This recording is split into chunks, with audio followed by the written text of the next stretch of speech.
All right, guys, next up here, we're going to talk a little bit about setting appointments. This is probably one of my favorite things, honestly. I almost treat it like a game to see how many that I can actually get. And I love being efficient with my time, and I love setting up my week. I always have a tough time if I'm starting out my week and I'm not real sure, or I have no appointments. I'm door knocking. That always makes me a little nervous to start my week. Some of our top agents, they love it. They want to see people face to face, and I totally get that. But I love using the phones. And like I said, we start our weeks on Saturdays. We make our phone calls between 10:15 to 11:15 on Saturday morning.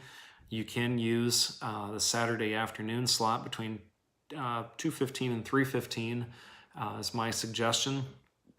But again, I would not miss that Saturday morning session unless I've got something really, really important going on.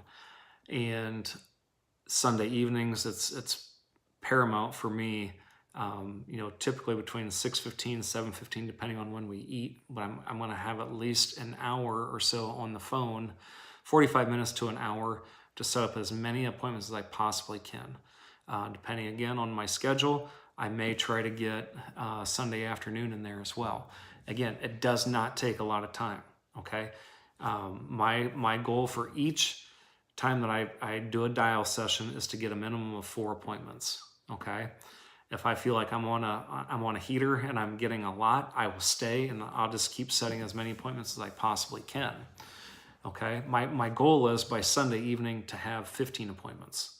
So I know if I have anywhere from 12 to 15 throughout the week, I can at least get to 20. If I have 20 appointments, I know there's a pretty good chance that I'm going to be writing anywhere from $8,000 to $11,000 in production for the week, okay? A lot of people do that for an entire month, okay? So by getting good at the phone, okay, it's very, very powerful. You will never go broke if you get good at the phone, okay? So it's very important. The other times that I will do my dial sessions, as I told you earlier, during the week, I try not to schedule any appointments from about 2 to 2:45. I use that time to continue building my pipeline for the week, okay? So again, I'm always shooting for 18 to 20 appointments per week. Our minimum is 15. If you do 15, 10, and 5, you're going to be making around $100,000 a year, okay? So those are our time slots for when we call. Now, the key is keep it very simple on the phone, okay? Don't get too complicated. Know that we have a couple different scripts. You may have to audible at times, okay? But a very simple one. And before we talk about that is when I do a dial session, I want a minimum of 25 minimum to 30 leads to make calls. I need at least that many to have any significant damage. So that's why I tell you guys, you want a minimum of 30 leads starting out to set yourself up for success, okay? So when I'm calling, I get my leads, and very simple. I'll use Betty again here. She's on top, but I ring, and Betty answers, or it's a female. I don't ever say, is Betty there? I always say, if it's a female, hi, Betty? And I always go from low to high as far as my tonality. I think tonality is very, very important, especially on the phone. Hi, Betty? And I like smile when I'm saying it, okay? I suggest, kind of walking around when you're making your appointments, have it in your hand. Know what your verbiage, have your verbiage in your hand, so print it off so you can actually read it. I did that for 3 years, literally reading the script as I'm doing the phone calls, literally. So I have it out in front of me. I still carry it with me in the car because I don't want to trip on any of my words. And it's very important when you're making calls, you do not pause. Okay, you keep going, and you have landing points, okay? And the landing point is when you're selling, when you're stopping, okay? So don't talk and pause or you got to keep it going, okay? You don't, all you're going to do, if you pause, you're setting yourself up for rebuttals instantly on the phone. So, hi, Betty? Yeah. Hey, this is Todd. Our office had received the card that you filled out about the funeral expense benefits, and I'm going to be in your area on Monday, and I was checking to see whether mornings or afternoons work best for you. Pause. That's my landing, okay? So again, I'm calling. Hi, Betty? Yeah. Hey, this is Todd. And you had filled out, or our office had received the card that you filled out about the funeral expense benefits. I'm going to be in your area on Monday, and I was just checking to see, do you prefer mornings or afternoons to go over this information? Mornings or afternoons? Mornings? Great. I have a 10 o'clock and 11:30 opening. Which do you prefer? I like to give them choices. Okay, if they say the afternoon, you can say between 1 and 3. You know, I've got a 1 o'clock or a 3 o'clock opening. Which works best for you? Okay, I have learned to give them some choices, and they're going to take one. Okay, that's just me. But as you start filling up your day, and you know, depending on if you want, you could actually just say, hey, I've got, Betty, I've got a lot of appointments set up already. I do have an opening at 10, or I have an opening at 2 o'clock, but my day is filling up. When those days are actually filling up, that's when I can really start loading up, because people think like, wow, he's got a lot of people to see. You know, a lot of people are setting up appointments. I need to make sure that I take a spot. So when I start filling up my weeks, that's when I can tell people, Betty, I've only got a couple openings left. I've got a 10 o'clock or I've got a 2:30. Which would work best for you? And some people say, well, I work till 4 or I work till 5. Great, no problem. I actually do have a couple evening slots open. Do you prefer 5:30 or 6:30? Okay. Again, I want to do it on my time. Okay. So I'm not just letting them, well, what works best for you? You know, I want to give them, I want to control my day. Okay. I'm going to control my day. That's really important to me. But you can set up a lot of appointments using that verbiage. Okay. And it's very simple, and doing it consistently. Okay. If you do it consistently, you're going to set a lot of appointments. Okay. Again, all you're doing is selling a time to get this information to them. You're not trying to sell it over the phone. If they say, no, I'm not interested on the phone, you don't want to be rememberable. Okay. So, hey, no problem. If somebody tells me no on the phone, I just put DK on the lead. I'm going to door knock them. Okay. Because they may just think that you're a telemarketer. If you throw that lead away, you're wasting money. Okay. We can tell you from experience, learn from our mistakes and our loss of income early on in our careers. We would just throw them leads away. Well, in time, we learned, you know, from talking with other agents that no, if they say no on the phone, that just means you need to go see them face to face. Okay. Because many of those people that told us no on the phone said yes when we were face to face, and they were extremely happy. I don't say, hey, now you said no to me on the phone, but I'm here now. I don't even bring it up, okay? And I suggest that you don't. You put door knock on the lead, you put it back in your hit list, and you know you got to figure that in when you're doing your route, okay? So don't get combative on the phone. All you're doing is selling a time slot, okay? Now, what's really important, if Betty says, yes, 10 o'clock works for me. Fantastic. Betty, I've got you at 610 Indiana Street, okay?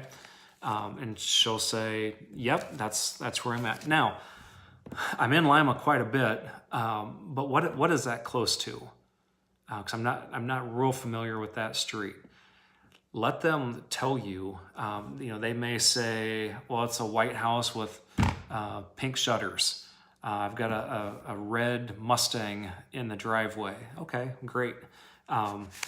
once I get a little bit more information, but I want to tell them, now I'm not real familiar with that area. I'm in Lima a lot, but I'm not real familiar with that area.